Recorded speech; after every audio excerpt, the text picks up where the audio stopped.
Normally I'm a little bit nervous about giving this talk to people falling asleep because it's primarily modeling, but I know bobcats are a hot topic here, so hopefully this is of interest to most of you.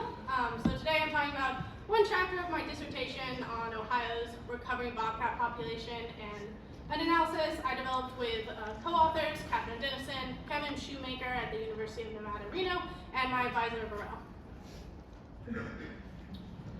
And so obviously those are the main co-authors on the paper, but this has been a hugely collaborative effort, and it wouldn't be possible without multiple funding sources and numerous other collaborators, including a bunch of undergraduate volunteers and folks from Ohio Division of Wildlife that have helped with this entire effort. So big thanks to everybody. All right, so just a brief bit of background on bobcats here in Ohio and the Midwest more broadly. So bobcats are medium-sized felids, as you learned earlier in the keynote, if you didn't already know. They have a very large distribution ranging from southern parts of Canada to central Mexico, as shown here on their map. They are native to Ohio, but were extirpated in the mid-1800s due to overharvesting and habitat loss, along with a number of other Midwest states. And since then, they have begun to recover, and increased sightings have been occurring across Ohio since about the mid-1900s, around 1950s. These increased sightings and increased roadkills have sparked interest in potentially opening a harvest season for bobcats here in Ohio, as they are harvested in a number of other states, including others where they were extirpated during that period. But given their history of extirpation, we wanted to look at what the population viability is currently, and also what population trajectories might look like, including various sources of anthropogenic mortality. So we developed a population viability analysis to address these three main questions here. First, what is the current risk of extinction to Ohio's bobcat population? What effect would proposed harvest have on population trajectories? And we looked at this through various forms of implementation in the model, which I'll go over in a bit. And then considering the fact that the human population is constantly growing, again, as we all know and were reminded of earlier, what potential impacts would future increases in road mortality have on the population if they were combined with harvest, more specifically? And so a little bit more background on population viability analysis, just briefly for those who are unfamiliar. PVA, as I'll probably call it from now on, or just our analysis, is a species-specific risk assessment methodology, most commonly used to predict the likelihood that a population will go extinct or won't go extinct in X number of years. We used a specific form of PVA called a spatial PVA, which incorporates maps and other forms of spatial data to inform our population projections and make it as accurate as possible to what we would see on Ohio's landscape. And so in order to do this, we used a number of different data sources, including some demographic data from the literature. So we extracted maximum and minimum survival and fecundity estimates shown in the tables here from a variety of different literature sources, as well as a telemetry study for bobcats here in Ohio. And we specifically used studies of non-harvested populations so that it would be as accurate to Ohio as possible, and so that we could include possible ways of harvest implementation in our model and explicitly assess what effects those would have. So these matrices create a range of values that our model can draw from in order to model variation from year to year through the projections. So in addition to the demographic data, we included data on roadkill risk from necropsies of roadkill animals that were provided by ODNR and done by myself and undergrads at Ohio University. And what we can look at with this data is we create a stable stage matrix that looks at the proportion of roadkills that affect different age classes. So that's the top row of this table here, based on the data we collected, and we can compare that to the demographic data that I presented on the last slide and see if certain age groups are being affected more than we would expect relative to their demographic data. And what we find is that roadkill affects our young animals, so less than 1 age, and older animals, 5 and up, less than we would expect given the stable stage distribution. And those middle-aged animals more than we would expect, just based on demographic data. So they incur more road mortality than we would expect relative to the numbers of them. And that's not super surprising given those middle ages are usually our dispersing animals, probably crossing more roads than others. We also used this data to create a heat map of road mortality risk, which is what you see on the left here, with lighter colors being less risk of road mortality and darker colors being higher risk of road mortality.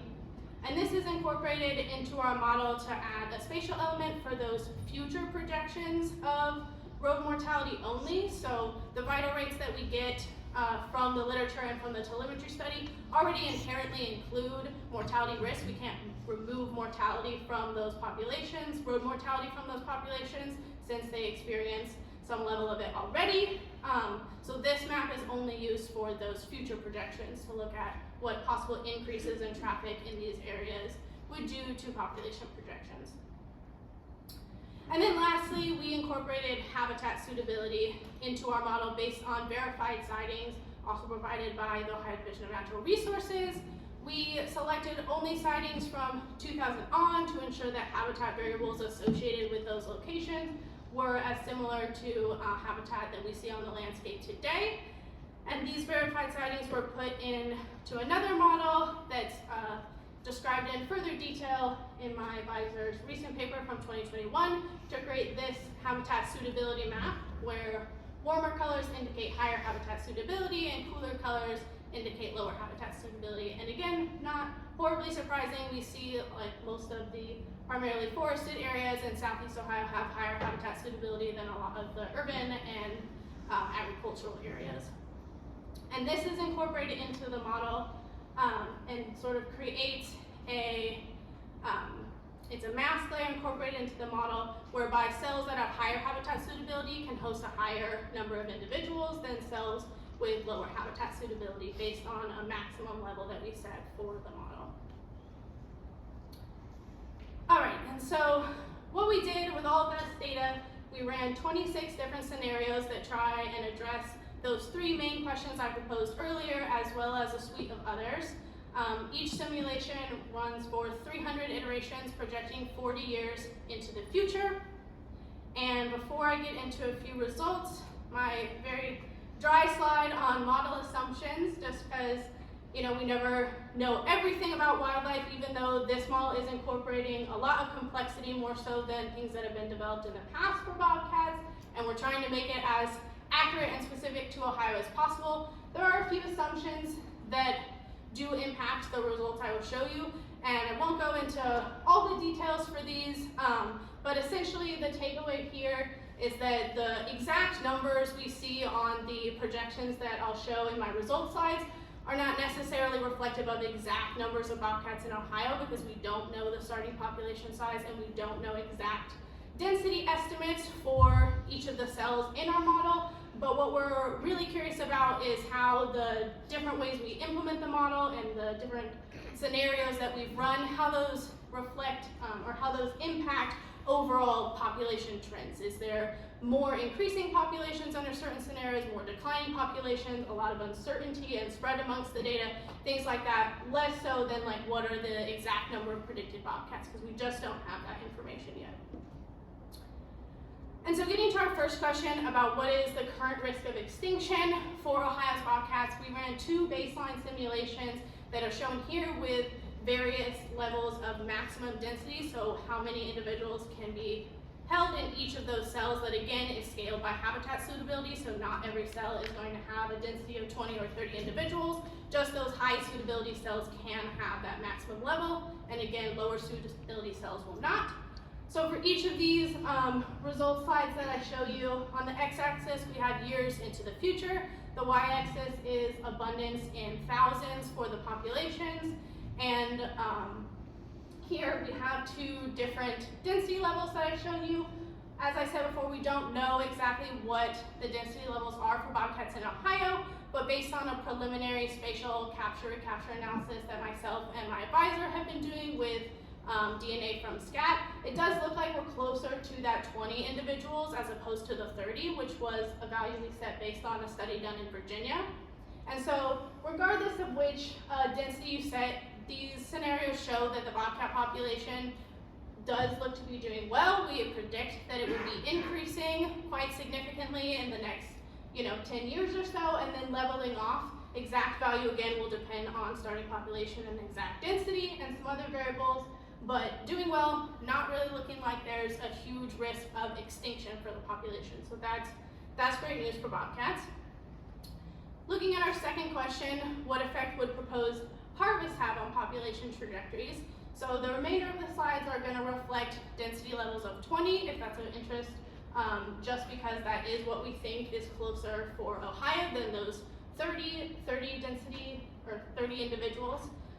So comparing the no harvest scenario, so the baseline from the last slide, to low levels of harvest. This represents about 3 to 5% of bobcats from the population would be taken each year by harvest.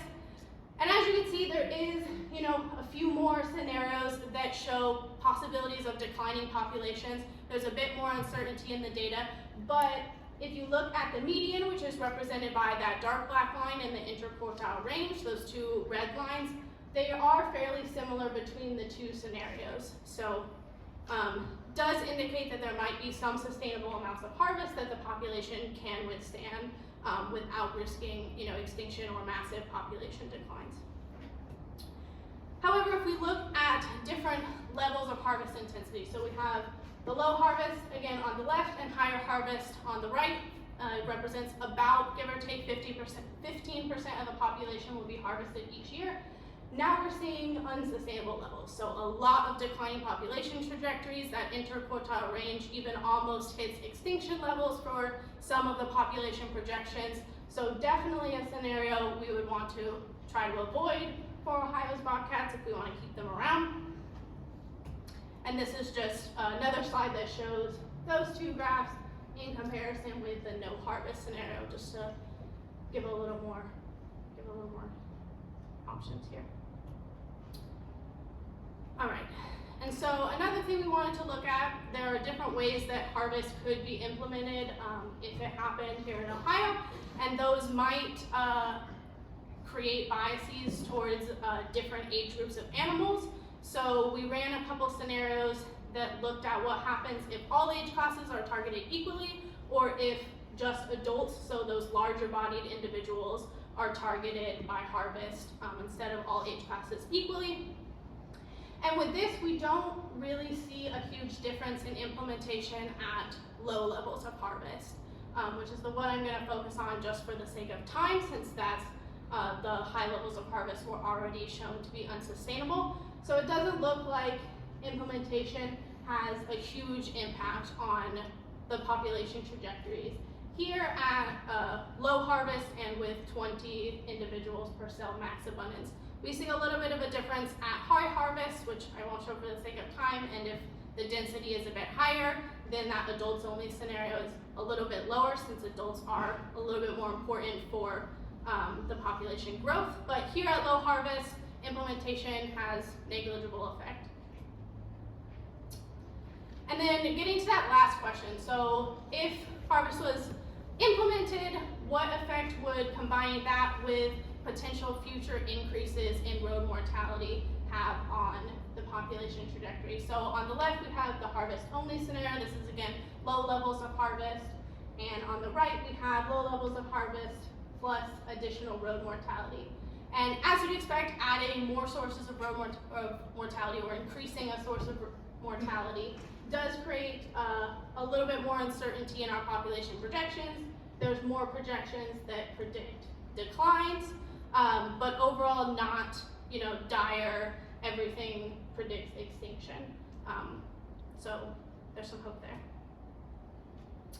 And then this is looking at under high harvest intensity, which we already talked about being unsustainable, but just this relationship between adding additional road mortality with harvest is even more pronounced at high harvest intensity. So now we have quite a few population projections, not only declining, but predicting extinction. So again, another scenario we would hope to avoid here in Ohio. And so you might be wondering, based on these models, which variables are most important for changing, these trajectories that we see and whether populations are declining or increasing. And so won't get into the nitty-gritty of it, but one of the things we did with our model was run a global sensitivity analysis, which allows us to look at the importance of these different variables that we can alter within our model. And we see that harvest mortality is by far the most important predictor of those population trajectories, followed by survival, the maximum density, and fecundity pretty closely together. So things to note, things to think about when it comes to management. One thing we did note in those, or I did note in those assumptions, is that we have estimates of female and male dispersal, and we don't know the initial population size, but based on our global sensitivity analysis, those predictors do not have a significant impact on what we see in the population trajectories. So, hopefully that ensures that a lot of the scenario results we're seeing are pretty accurate of what we might predict for Ohio's bobcat population. So a brief summary of the questions that we aimed to answer with the population viability analysis. So current risk of extinction without additional road mortality and without harvest implementation was very low. Impacts of harvest, there were minor impacts at low levels of harvest, but overall things were pretty similar, at least average-wise, between the no harvest and the harvest scenario, but high levels of harvest were unsustainable. Lots of trajectories predicting decline and some eventual extinction. Harvest implementation, looking at whether all animals are harvested equally or adults only are targeted, had negligible effect at the densities we were looking at for Ohio and at low levels of harvest.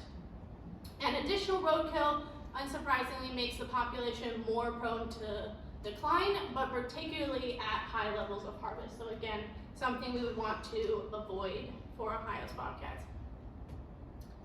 Just briefly going to highlight a few future directions in case you're wanting to keep up with this work. So as I mentioned, we're trying to estimate densities just to ensure that these trajectories are as accurate as possible based on ongoing genetic analysis. So DNA extracted from scats.